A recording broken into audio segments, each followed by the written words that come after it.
వసుధైవ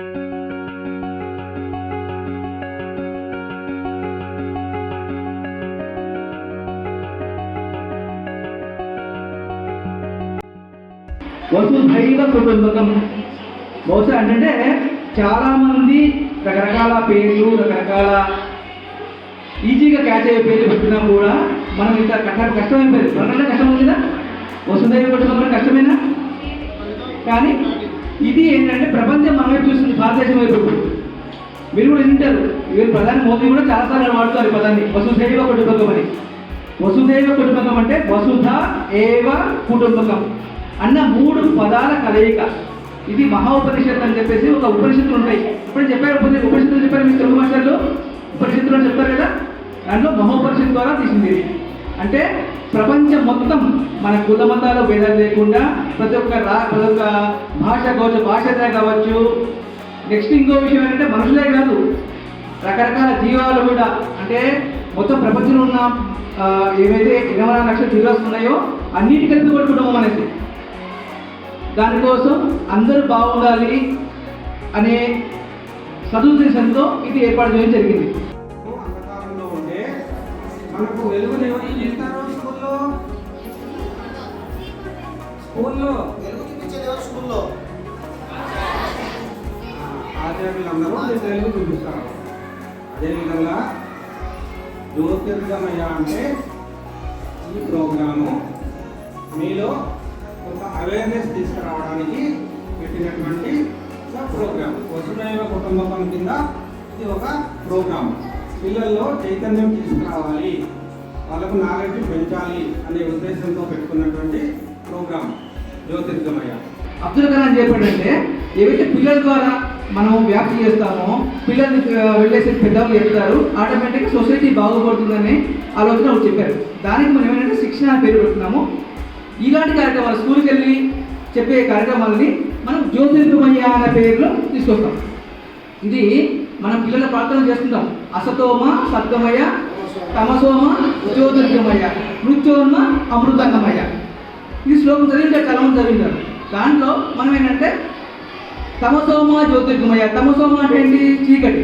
చీకటి నుంచి వెలుగులోకి తీసుకొచ్చేవాళ్ళు. ఎవరు తీసుకొస్తారు? స్కూళ్ళల్లో అయితే గురువులు ఉంటారు, అలాగే సమాజంలో కొంతమంది ఉంటారు. వాళ్ళు ఏం చేస్తారు? మనం ఎవరైతే చీకటి ఉన్నామో వాళ్ళని వెలుగు తీసుకురావాలి. అది కొన్నిసార్లు ఏమవుతుంది, మనమే చేసిన పనే వస్తుంది. ఆ కాలాలు పోయినాయి, ఎవరో చేస్తారన్నది. సో ప్రతి ఒక్కళ్ళు కూడా చీకటి నుంచి బయటికి రావడానికి ఏది దారి ఉందో ఆ దారిని ఎన్నుకుంటూ మనతో పాటు మిగతా వాళ్ళని బయటకు తీసుకోవాల్సిన అవసరం ఉంది. దానిలో మీలో ఆ చైతన్యాన్ని మెరుగుపరపాలనే సదుద్దేశంతోనే ఇలాంటి కార్యక్రమాలు చేస్తున్నాం. ఈరోజు ఇక్కడ సమావేశం.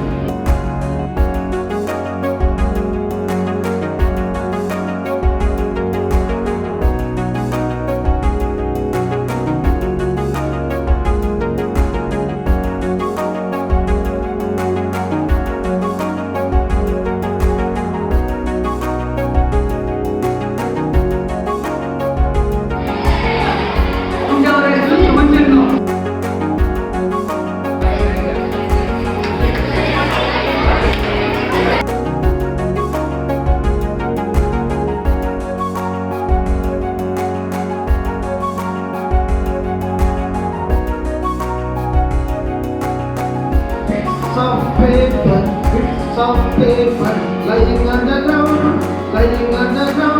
make a pleasant tidy,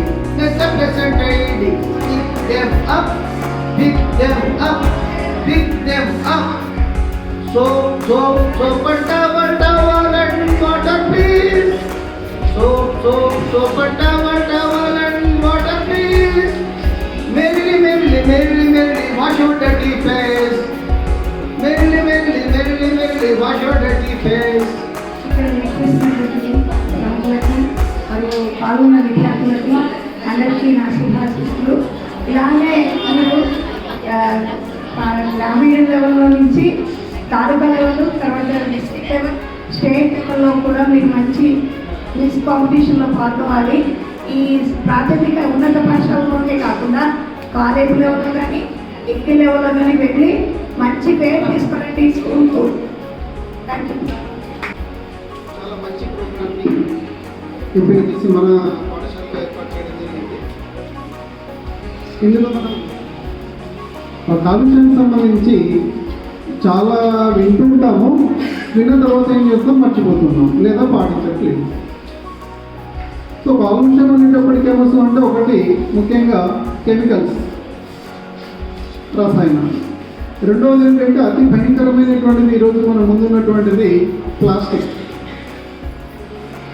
ఆ use and throw plastic covers ఏవైతే ఉన్నాయో అవి చాలా ప్రమాదకరమైనటువంటి స్థాయిలో పెరిగిపోతూ ఉన్నాయి.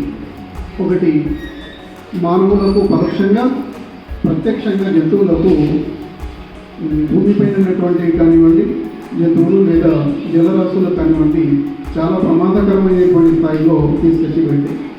కాబట్టి ఇలాంటి ఓ మంచి ప్రోగ్రామ్ని తీసుకొచ్చి మేము ముందుంచారు.